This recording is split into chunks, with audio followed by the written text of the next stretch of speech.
Good evening, our beloved viewers. You are watching on Live RTD channel. Welcome to this 9 p.m. edition. Here are the major stories.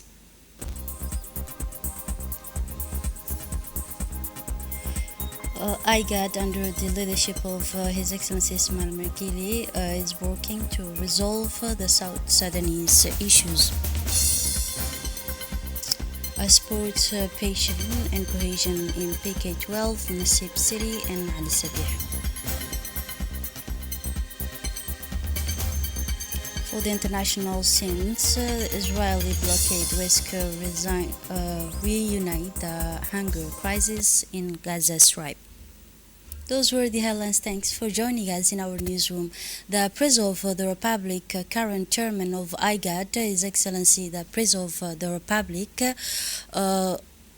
participate today through video conference in 43 extraordinary summit of the Intergovernmental Authorities on Development organized at the initiative of the President of the Republic, His Excellency Ismail Mergili, who holds the rotating chairmanship of IGAD. This summit focused on South Sudan and escalating army violence. During this summit, the head of state and government proposed a peace plan to the parties' conflict in South Sudan in order to raise the new outbreak of violence in South Sudan. For his part, the President of the Republic and current chairman of IGAD, His Excellency the President of the Republic, proposed four-part exit plan to resolve the crisis. The first one, which is immediate to escalating of violence in Sudan. The president called on parties to cease hostilities and release detained officials and remains from any action likely to fuel tension. Secondly, respect for and implementation of the 2018 South Sudan peace agreement. The head of state urged the conflicting parties to establish a clear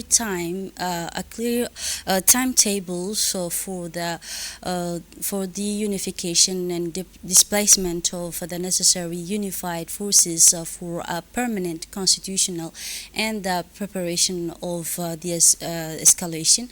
Thirdly, strengthen regional support. The current chairman of IGAD indicate that IGAD member state must increase their political support to ensure the successful implementation of the peace agreement, and finally facilitate an inclusive dialogue between all the stakeholders, including the government, opposition groups, civil society, and traditional leaders, conclude the head of state. The President of the Republic, His Excellency Ismail Mergili, began by greeting the gathering involving God's peace and mercy responsibility, addressing to the head of state and government, the ministries of foreign affairs, as well as the chairperson of the African Union Commission. Let us listen the head of state. Excellencies, IGAD heads of states and governments, Excellencies, Ministers of Foreign Affairs, Excellency, the Chairperson of African Union Commission, Excellencies, the Executive Secretary of IGAD, ladies and gentlemen. At the outset, I would like to extend a warm welcome to each and every one of you to the 43rd Extraordinary Summit of IGAD on the situation prevailing in South Sudan. It is indeed my greatest pleasure to express my sincere gratitude to all of the heads of states and governments who have taken the time to join us today, despite their demanding schedules. I would also like to extend my heartfelt thanks to the IGAD Secretariat under the leadership of our Executive Secretary and brother, Workana Gabayo, and all those who worked tirelessly to contribute to the convening of this summit. Excellencies, it is with a profound sense of responsibility and urgency that we gather here today. And I am happy to say that your presence is a testament to our firm and collective commitment to regional peace and security. We have all been following the recent development in South Sudan, and we are deeply concerned by the escalating tensions and ongoing violence in this sisterly country. An ongoing violence that is seriously undermining the hard-won gain of the peace process achieved since the implementation of the revitalized agreement on the resolution of the conflict. The people of South Sudan have endured unthinkable suffering already. Today, the current and volatile situation prevailing on the ground demands our collective attention, unwavering commitment, and decisive action.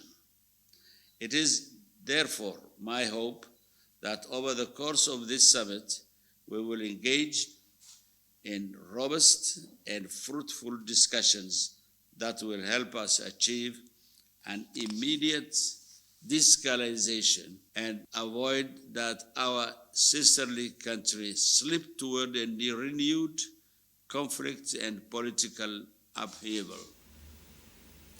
In his speech, the first part of his speech, the head of state emphasized that it was with immense gratitude that he thanked all of the head of the government for their presence despite their busy schedule.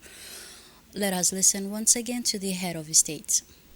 We are deeply alarmed by the deteriorating situation in South Sudan, and especially the violence in Upper Nile, Western Bahr al-Ghazal, and Western Equatorial states.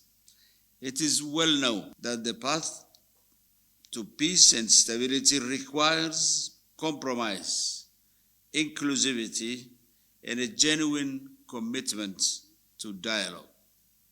It is also well known we have fought very hard to establish the revitalization, the agreement on the resolution of the conflict in the Republic of South Sudan.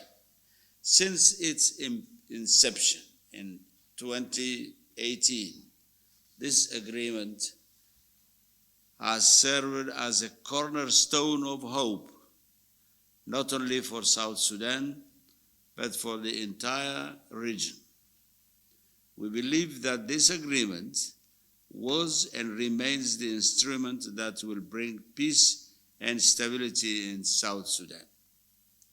However, although we think that all the consecutive extensions of the transitional period were necessary steps meant to fortify the dialogue, renewed tensions caused by these extensions and the volatile situation on the ground are a cause for grave concern.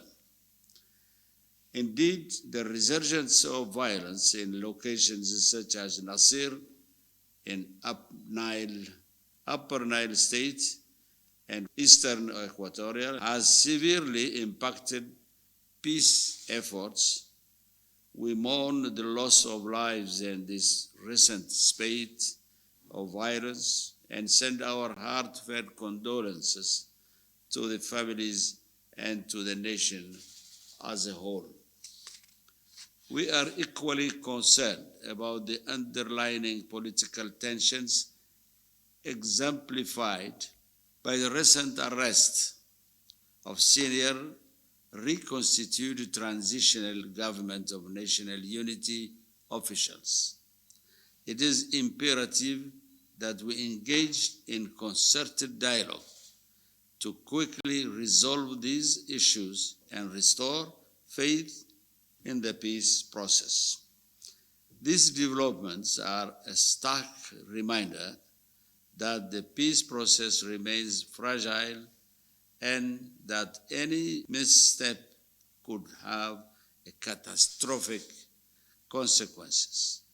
As chair of IGAD, I urge the leadership of the reconstituted transitional government of national unity to demonstrate unwavering commitment to revitalized agreements on the resolution of the conflict. This summit serves as a reaffirmation of our collective dedication to the peace dividends that have been gained since 2018.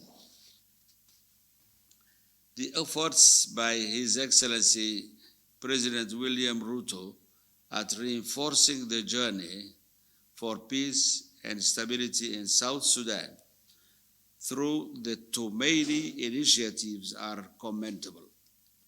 We affirm the commitment of IGAD to build on the outcomes of this initiative in order to support South Sudan through the extended transition period of the reconstituted transitional government of national unity mandate.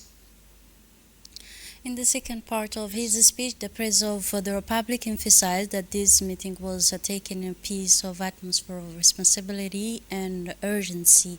Let us listen to the head of state once again.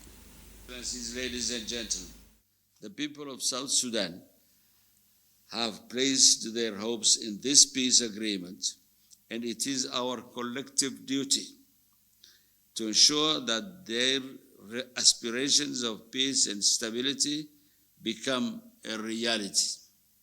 To this end, Djibouti proposed the following actions. 1. Immediate de-escalation.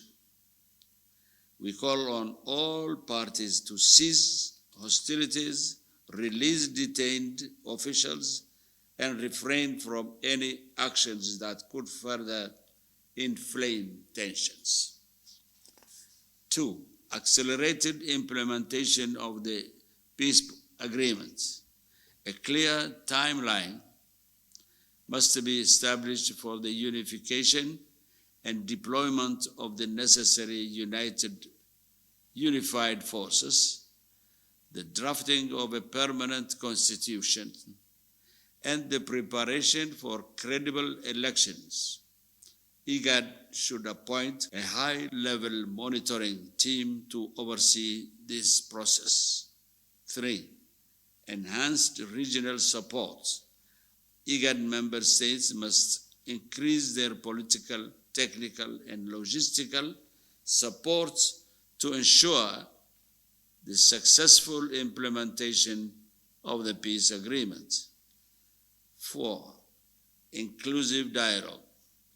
We must facilitate a renewed dialogue between all stakeholders, including the government, opposition groups, civil society, and traditional leaders to address the underlying causes of conflict and build a shared vision for the future. To the leaders of South and South Sudan, the eyes of your people and the world are upon you. The challenges are significant, but not unsurmountable. If tackled together, I call upon both His Excellency President and the First Vice President to engage in open dialogue and cooperation. Your leadership and sincerity in this trying time are critical to navigating your nation back to the path of enduring peace. As I conclude, I call upon the United Nations, the African Union, and all international partners, peoples, and friends of South Sudan to continue to support the country technically and financially during these 2 years of extension of the transition. I thank you all. This Wednesday, March 12, the National Assembly experienced a key moment in the budget oversight mission, the meeting under the chairmanship of Mr. Sharmake Musa, the deputy member of the Finance, General Economic and Planning Committee Relief, and reviewed the financial account of several public institutions for the year 2023 fiscal year. The outcome for bills were adopted with particular attention paid to rigors and transparency in the management of a public fund among the institutions examined. The National Institute of Public Administrations was at the heart of the discussion strategy institution in the training of a government executive. The INAP's 2023 account were analyzed in details in the presence of the Minister of Labor in charge of formalization and social protection, Mr. Umar Abdi Said. Through this session, the Finance Committee reaffirmed its role as budget watchdog. For the deputy Sharmake Musare, he said the objective, which is clear: every public fund must be spent wisely and efficiency. It is a collective responsibility that affects the future of our country. Behind this validation of the accounts, a milestone is emerging that of states where transparency and budgetary disciplines became essential, fundamental. This is an essential step toward the building of a more efficient public administration service for the citizens.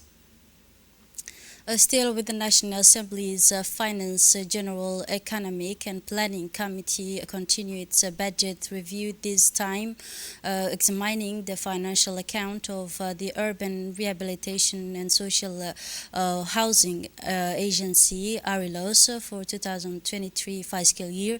This key working session was held in the presence of the Minister Amina Abdi Aden, Minister of Urban Affairs and Planning, but also housing campaign by her management team. ARILOS, a key player in the implementation of urban generation policies and access to social housing.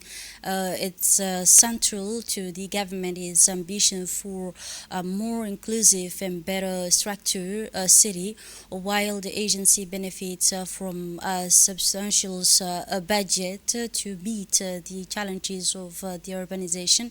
The time has also come to question the effectiveness of its action. What proportions of the funds has actually been used for the regeneration project? What is the concrete impact of the social housing program on the target population? This question fueled discussion between the deputies and the institution's leaders. With this in mind, the commissions emphasize the need for monitoring rehabilitation program and greater transparency in budget execution. The objective, which is to ensure that every citizens and every franc investor translated into a concrete and tangible action on the ground. A magazine concerning Djibouti to the housing issues has become a major challenge due to the rapid population growth and accelerate urbanization. Vulnerable population, particularly in the interior region are facing many difficulties accessing decent housing that meet their basic need. Under the leadership of the President of the Republic, His Excellency Ismail Omar, Djibouti has launched ambitious reform to guarantee adequate housing for all citizens. In this context, the foundation for the right of housing is one of the most important initiatives implemented as part of this policy. It is a government agency aimed at facilitating access to suitable social housing for citizens, particularly the most disadvantaged. Unlike Djibouti City, residents of the interior region, particularly those often far from the urban center, particularly are suffering from the lack of suitable housing. Al-Rahma Institutional, in particular, has been a key partner in social housing initiative in our country. Thanks to this project, many families have benefited from a better quality of life with modern housing, basic service, and an environment conducive to their development. The regional director of Al-Rahma International in Djibouti explained that as a central official of the regional office of the NGO Al-Rahma International in Djibouti, we adopted a slogan for the very beginning of our activities in 2000 to be partners with the government in sustainable development. Thanks to God and the support of the President of the Republic, but also the government, as well as close collaboration with the main office in Kuwait. We have succeeded in making this slogan a reality regarding the social housing sector. As is well known, the President of the Republic created the right for Housing Foundation with the works to provide suitable housing for vulnerable segment of the society. This village not only provides social housing but also create an environment conducive to meeting residents' a basic need through various infrastructure. They also contribute to the stability of families and their children and promote social inclusion of solidarity. The government, for its part, has provided water, electricity, and the management of health centers, school, and mosques, which has helped transform this village into a true model cities. The social housing project implemented by Al-Rahma International to Djibouti are a model worthy of recognition. So this non-governmental organization has built 9 exemplary village areas to the country, each consisting of 100 homes, as well as basic infrastructure including schools, mosque, and health center, and sewing workshop for girls. These villages were designed to provide a decent living environment for residents with economic service with community service that most the need of families and constructive to the development. Al-Rahma International plans to strengthen this initiative with the construction of the 10 model village in 2025, illustrating the association is the deep testing commitment to Djibouti. The social housing project in Djibouti represent vital pillars of suitable and development playing central roles in the integration of most vulnerable population and in the creation of cohesive and stable communities. Thanks to the commitment of the President of the Republic, His Excellency Ismail Margili, the state and non-governmental organizations such as Al-Rahma International Djibouti is moving toward a future where every citizen, regardless of their region, can benefit from decent housing, an essential element for the well-being and development. It was a historic day for Djibouti, FIFA, and Djiboutian football. It is now official after the Confederation of African Football, Suleiman Hussein Waberi, has just been elected to FIFA Executive Committee. Djibouti, a small nation, but one that is making its voice heard today at the highest level of the world football. The election to the FIFA committee is proof that a country is a size that not define its greatest, but its determination, commitment, and patience, wrote the president of Djibouti Football Federation on his Facebook page in a few minutes after the end of the vote. Belbela Former Player Association organized a gala match last night between former players for the municipality of Belbela and those from municipality of Balaus. This event was part of a show of support. Mr. Suleiman Hassan Waberi's candidacy for election as a member of the FIFA Council, which is taking place today in Cairo, Egypt. A former Belbela player expressed their unwavering support, affirming their 200% commitment to candidacy. This initiative illustrates the solidarity and commitment of the Djiboutian football community to see a national representative on the highest governing bodies of the world football.